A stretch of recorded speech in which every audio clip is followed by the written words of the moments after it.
If you've ever wanted to pursue your passion for making music and turn that into a career, buckle up. I want to share with you how bumpy this road can be. Hey there, this is Ill Factor from beatacademy.com. And in this video, I just want to highlight a couple struggles that I've experienced throughout my 22 plus years of producing music for a living.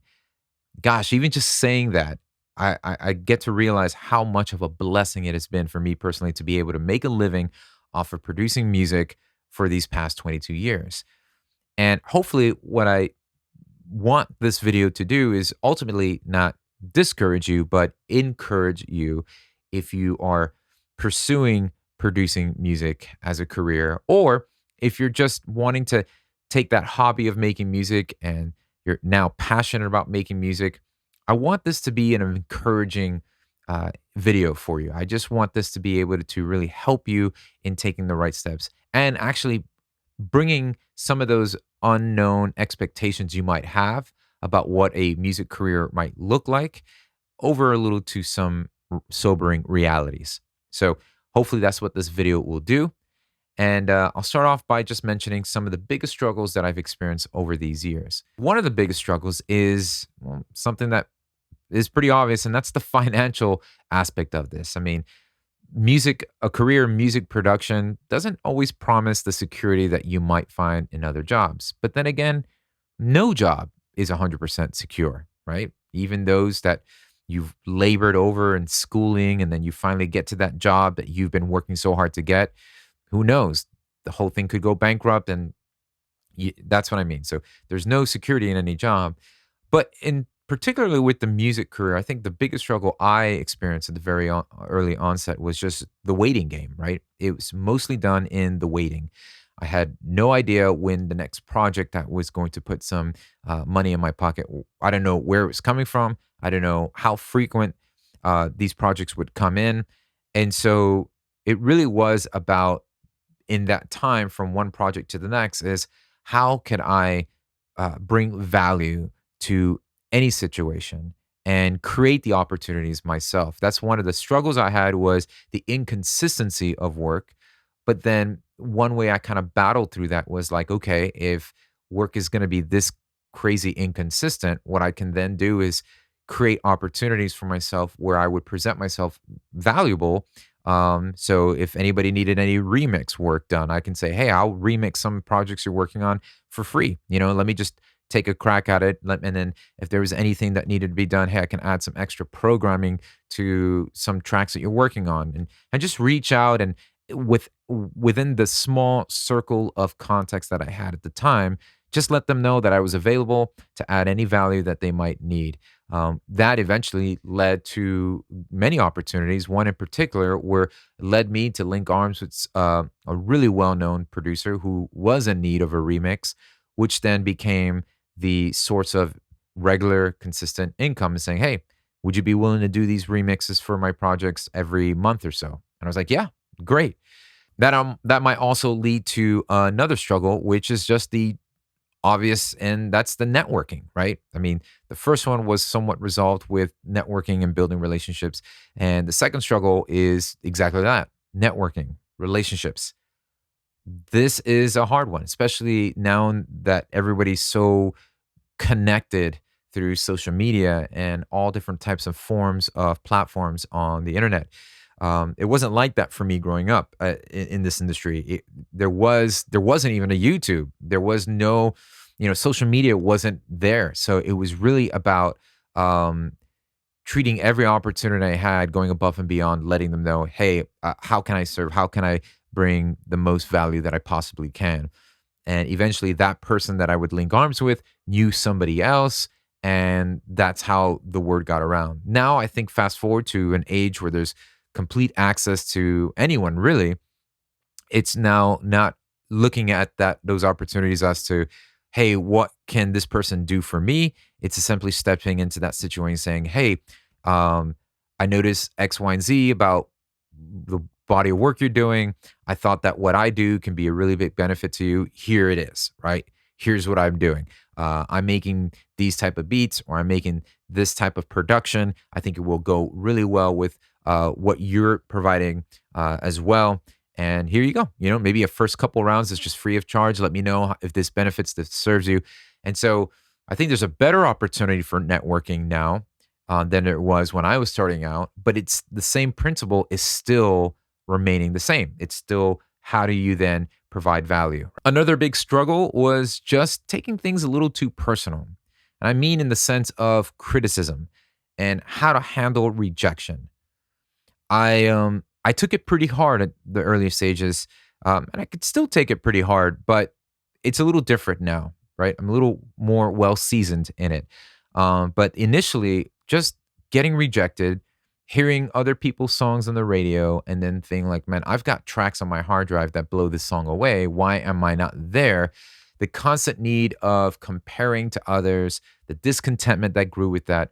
But more importantly, it was just to flat out reject the rejection. It's like, nope, sorry, it ain't it. Like your tracks aren't what we're looking for. No, this isn't it. And this especially came in the sync world when I was pitching a lot of my material to sync opportunities and briefs that I would normally get alerted to.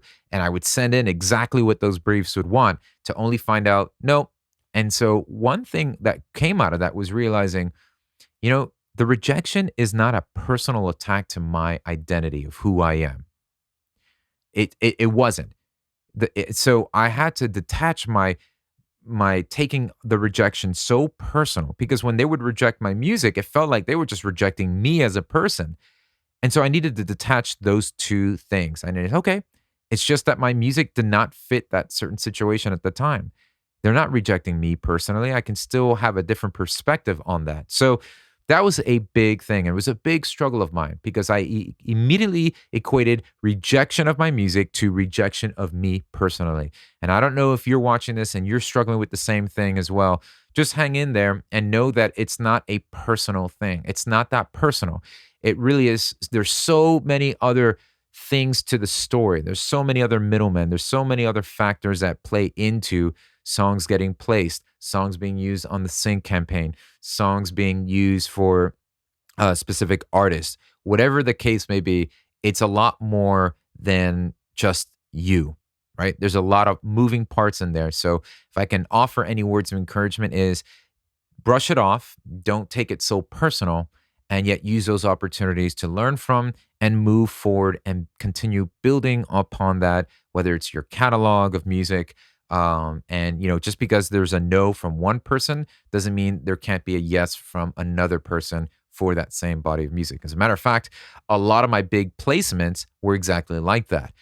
Many artists passed up songs that I had finished and produced and expected to have landed for some other artist. They passed on that, only to find that an A&R from another label later on said, "We love that song. We'd love to have it used for so and so."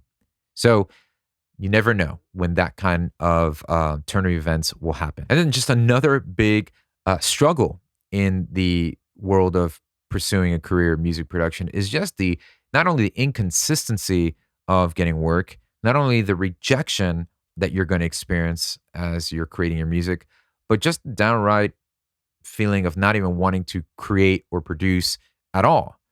Remember, in this field, we are creatives first. We are people expressing art.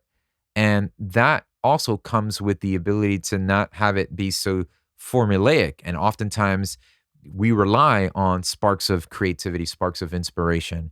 And when it doesn't happen and we find ourselves in a dry spell, we ultimately fall into the trap of, well, am I good enough?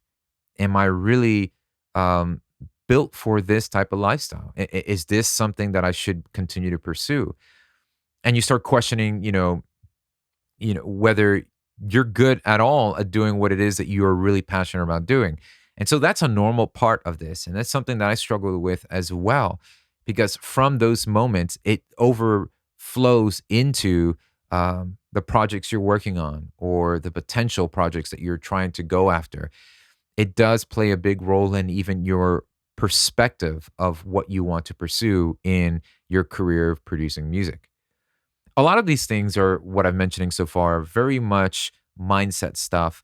But believe it or not, man, these are just some of the biggest struggles that I personally experienced. And I know that a lot of other producers in the industry have struggled with as well, because we're not just vending machines or robots just spitting out music production. We're human beings on this experience that other human beings are going on as well. And life happens. Now, one thing that has helped me in staying motivated and traveling through the valleys and the desert wandering of am I even good enough has been accountability. It really has been helpful for me to have people hold me accountable, come alongside me, encourage me, and not just kind of, blow hot air and steam and just be a yes man to me all the time, but mostly even pointing out, hey, like here's where you can grow. Here's areas that you can strive in if you put a little bit more work in. So that has been um, a challenge for me, but it has been grateful that those challenges have been a part of my journey because they've led to where I'm at today.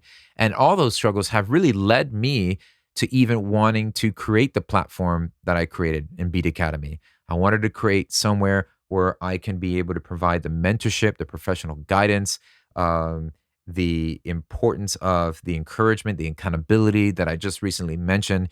That's really the very foundation and the heart behind why I even created Beat Academy in the first place. I wanted to create not just a cold refrigerator of courses that you can learn music production from, but a culture and environment where professionals are coming alongside you, spurring you on, holding you accountable, and giving you the roadmap to take your next step with your music production career. So I hope this ramble that I just went on was encouraging. Like I mentioned, on this channel, I'm normally kind of reproducing or recreating popular songs that are charting on the radio or in streaming services to help you on the technical aspect of producing your music and leveling up your skill set. But I think these topics are really important as well. So let me know in the comment section if you resonated with any of these struggles. If this is something that you're currently struggling with, I'd love to encourage you in the comment section as well. And any other topics that you would find interesting for me to just comment on and just to give my insight from my years of experience of producing music for a living. I definitely want to remind you to visit beatacademy.com if you're serious about leveling up your skill set as a music producer and need help in achieving your music production goals. Visit there. Take advantage of all the resources I have available. Become a Beat Academy member today. It's been amazing to see the lives that we've been able to impact through this platform. And it just gets me so excited about what's happening on that side of things. So visit beatacademy.com for more information and how you can become a Beat Academy member today. Once again, thank you for your time. Be sure to like and subscribe to this video so that you can stay up to date with upcoming content that's released on this channel. Take care.